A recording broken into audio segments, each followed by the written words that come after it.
All right, good afternoon. This is our third video of today. Are you tired of seeing me yet? Just imagine if we were actually in class together. All right, so I am here to talk about essay number 2. If you haven't yet, make sure you watch the Annotated Bibliography video that's also posted in the announcements, because I think that will help explain where we're going with essay number 2. Okay. The essential question of essay number 2 is how are actual histories and fictional stories, as well as the people who tell them, related to power? So that's the big question. That is not the essay prompt. That's the big question that we're exploring, right? Essay number 1, that essential question had to do with perspective and single stories and kind of how we come to know information. Now what we're doing is we're kind of building on that, and we're kind of thinking about this bigger idea of power and history and storytelling, okay? So in order to kind of ground us in our unit here, I have included 3 different excerpts. You might think of these as like a preface in a book. You know how an author will sometimes put a poem or a quote or an excerpt of some kind at the beginning of a book. And that's to kind of orient readers into some larger idea that the author wants you to be thinking about.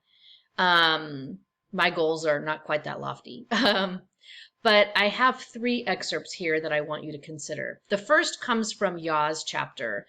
And it's kind of centered around this idea about storytelling and power and who we believe when it comes to hearing a story, as well as who gets to write the story, right? We talked a little bit about that with the single story and Adichie's concept, and this is kind of an extension of that.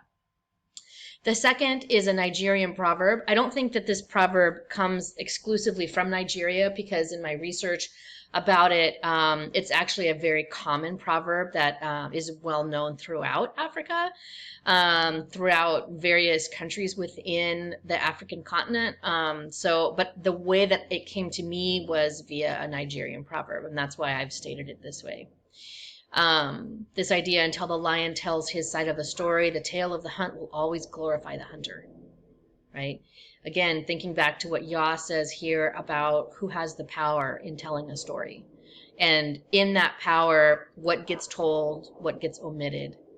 Some of you have read the book Things Fall Apart. That's on a lot of 10th grade curriculum by, I think Nigerian writer Chinua Achebe, who talks about this need for a balance of stories. And how it's the balance of stories that we really should be seeking. So kind of given all of those pieces, this idea of power and storytelling, and really starting to kind of be aware of whose story gets told, whose doesn't, where the emphasis gets placed in stories, and then thinking about his concept of the balance of story.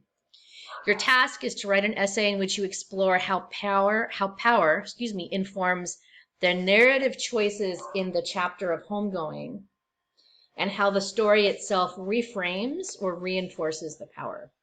And part of what you're going to do is include the history that you learned in your annotated bibliography assignment as part of how you approach this question.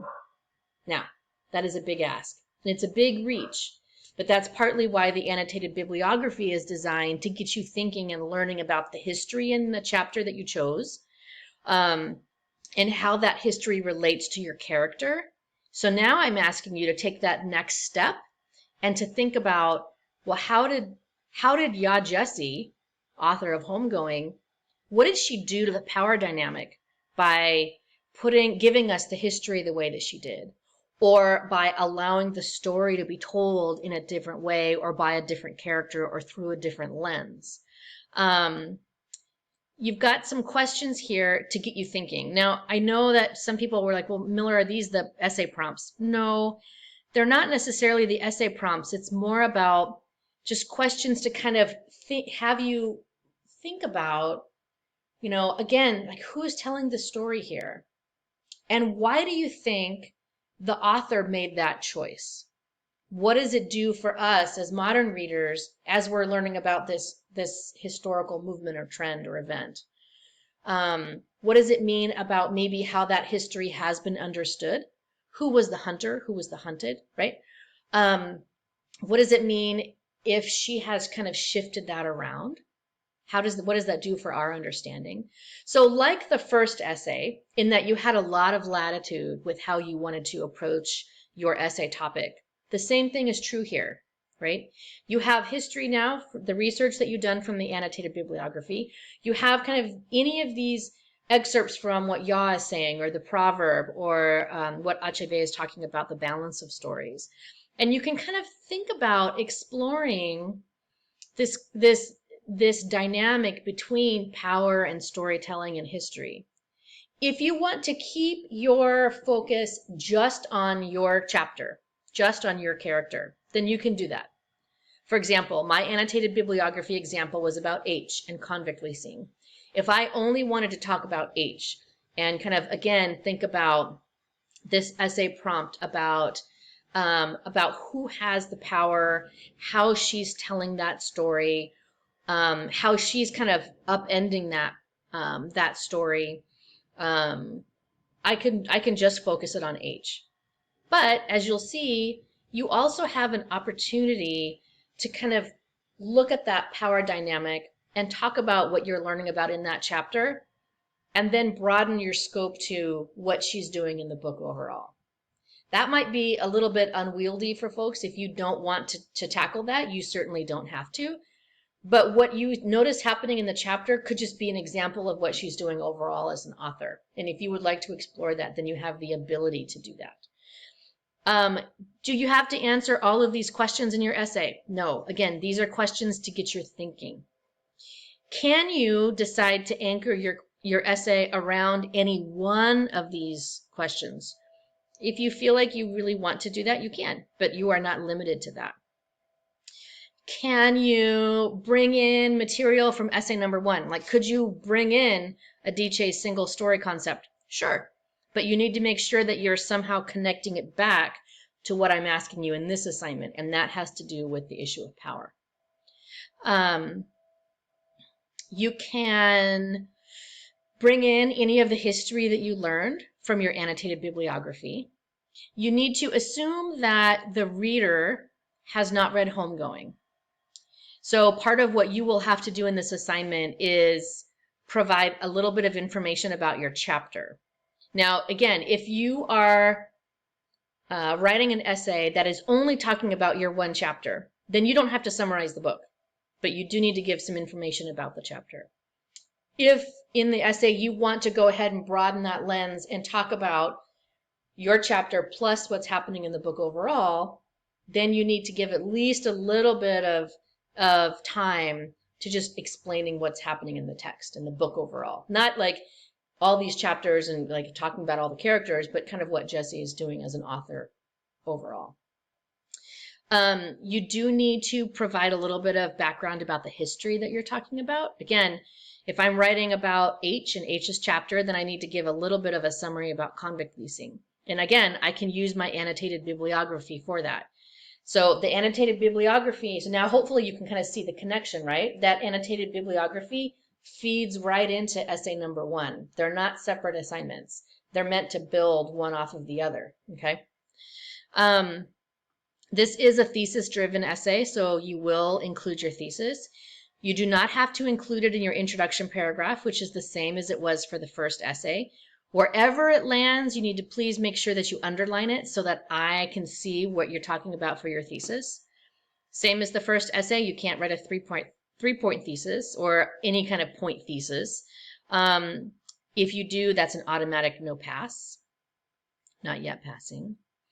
The textual evidence will come from Homegoing and from, it can come from the Nigerian Proverb. It can come from that quote from Chinua Achebe. It can come from Adichie's short single story if you decide you want to. Again, don't feel pressured to include Adichie if you don't want to. But some of you I know are already making connections. So if you want to deepen those connections, you certainly can.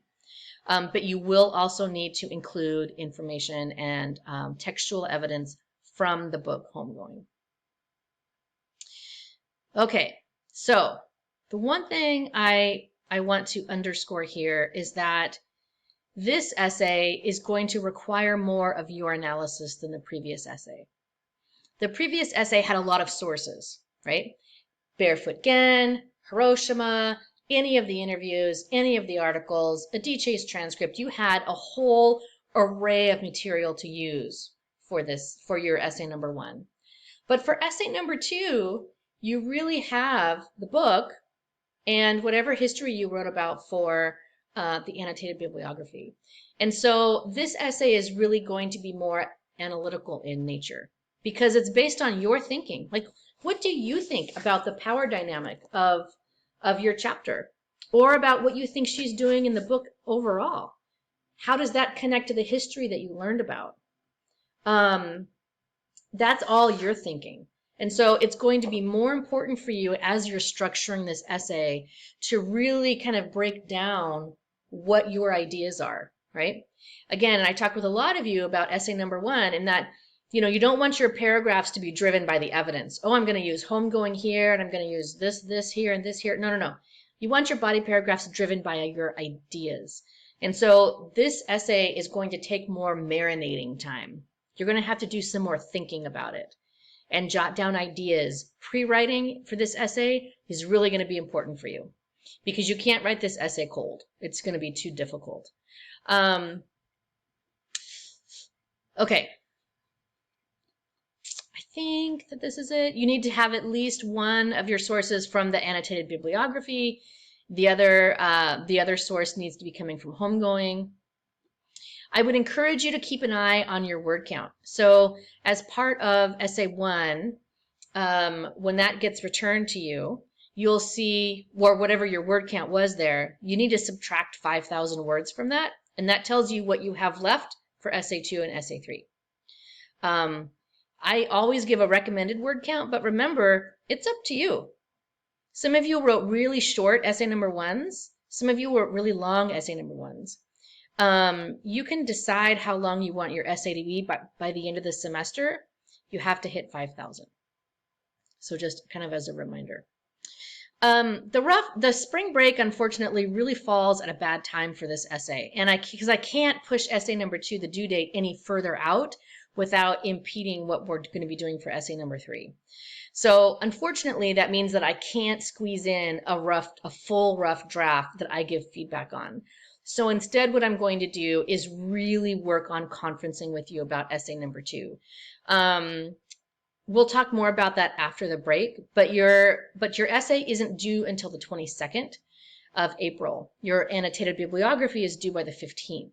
There's just not time for me to collect all the rough drafts, turn them around, and get them back to you, and still have time for you to revise for the final. So we're going to be doing a lot of conferencing with essay number 2.